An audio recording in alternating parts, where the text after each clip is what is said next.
Flood Watch 2011, it's still going on and things are only getting worse on the Missouri River.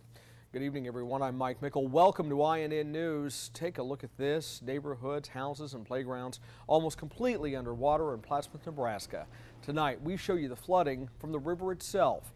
Shelley Russell from our affiliate KPTM rides along with a family affected by the flooding. It's like being in a heavyweight fight and being in the 8th round with all your eyes swollen shut. You know, you just can't go on. What do?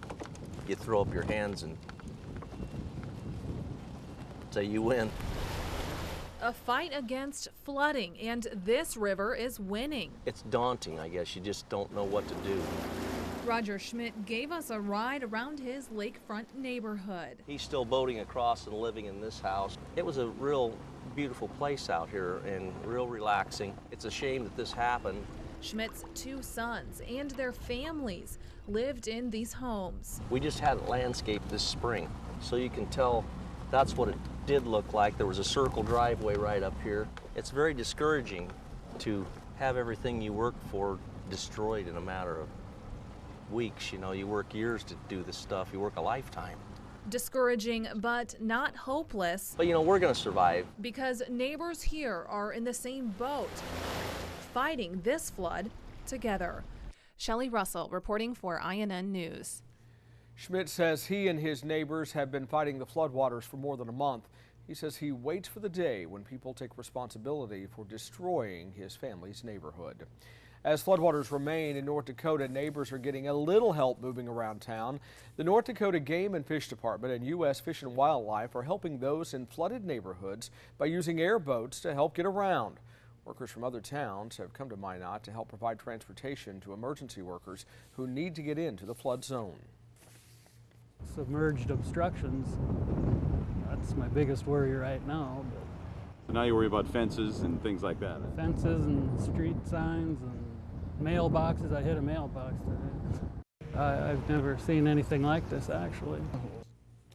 The boats are making several trips every day. Well, from too much water to not enough, efforts to continue to knock down this fire raging near Los Alamos, New Mexico. It's only 3% contained and has burned 122 square miles. Some good news, though. Firefighters successfully burned a ring of fire around the Los Alamos nuclear facility to keep wildfires from closing in on it. Still, the air is being tested, just in case. This story is a little shocking. The FBI is trying to find out how a Nigerian man was able to board a Virgin America flight in New York and fly all the way to L.A. He was arrested yesterday after trying to board a Delta flight to Atlanta. Investigators say he didn't have a valid passport and was carrying several expired boarding passes. A law enforcement official says there's nothing at this point to indicate terrorism. Well, members of Congress may have to rethink vacation plans. President Obama is calling out lawmakers for failing to raise the nation's debt ceiling, so the 4th of July holiday may have to wait. He says lawmakers should take a lesson from his daughters. Malia and Sasha generally finish their homework a day ahead of time. Malia's 13, Sasha's 10. The Treasury Secretary says the country has until August 2nd to sign off on new borrowing or begin to default on debts. Republicans blame the president. They bring up his newfound passion for golf. The president has succeeded in playing 76 rounds of golf. He has succeeded in securing exactly 0 votes for his budget proposal. Now, the main issue with the budget is this. Republicans want more cuts. The president wants Congress to sign off on more taxes. Well, plenty of pomp and circumstance at the Pentagon today for Defense Secretary Robert Gates' last day on the job. Gates served under President George W. Bush and President Obama. During his time as Defense Secretary, he oversaw 2 wars and military operations around the world. President Obama surprised Gates by awarding him the Presidential Medal of Freedom at today's farewell ceremony. It is the highest award a president can give a civilian.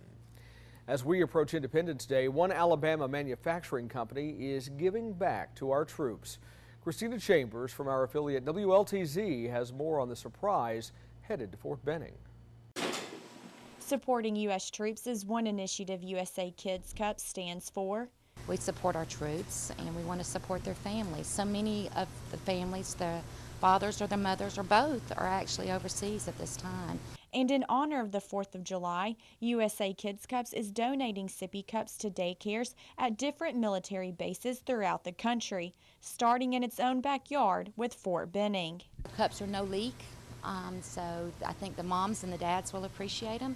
The graphics and the colors are bright and fun, so I think that the kids will enjoy them. Hubbard says donating these sippy cups to U.S. military troops is just one small thank you for their services.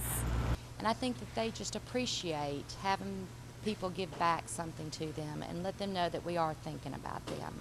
USA Kids Cups makes sippy cups for young children. It is the only sippy cup manufacturer based in the U.S., and it's located right here in Auburn. It makes us very proud that we're able to keep Americans employed in the United States and not sending our products off overseas to be manufactured. Hubbard says they will deliver 500 sippy cups to Fort Benning on July 4th. Christina Chambers reporting for INN News.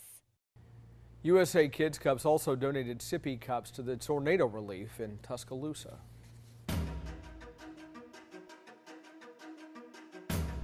Time for Global News Now. Political unrest and violent protest heat up in Greece. Protesters set fire to a post office just outside Parliament. Firemen rushed to put out the flames but were met by hundreds of stone-throwing protesters.